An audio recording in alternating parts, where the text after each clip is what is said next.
And I tell people, and I keep saying this, that we're in World War III right now. And there are physical components to it. I mean, obviously everything going on over in Europe and the Middle East, and frankly, right here in the streets of America, as we see, these Palestinian, pro-Palestinian riots breaking out around the country, cops getting beat up left and right, flags being torn down. I mean, it's crazy. That's a physical component right here in the streets of America. Never mind the rise of crime and such.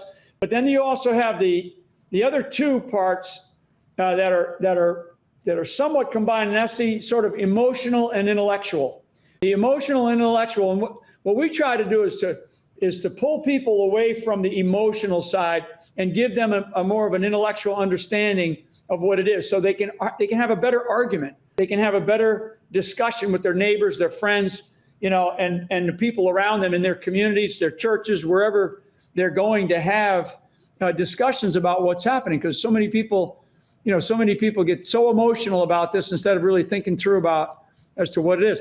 And then the other thing it's very clear to me, and that's the spiritual component to everything that we're facing. I speaking for myself, I firmly believe that this is a period of sort of good versus evil.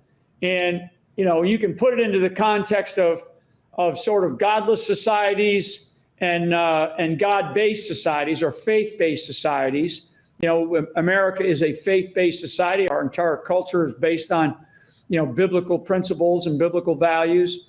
And you have other societies globally, but also inside of the United States, for example, like societies that are based on communism, right?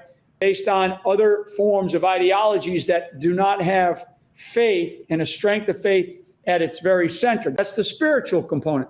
Those sort of four components, the physical, emotional, intellectual, and spiritual components, are why I believe we are currently in World War III. This right now it's more of an informational and psychological and mental component, war that we are involved in. Definitely affects us physically, but it's not this physical battlefield that we think about when we think about war. So, that's kind of, in a nutshell, that's kind of where I'm at and how I think and how I see what is happening around us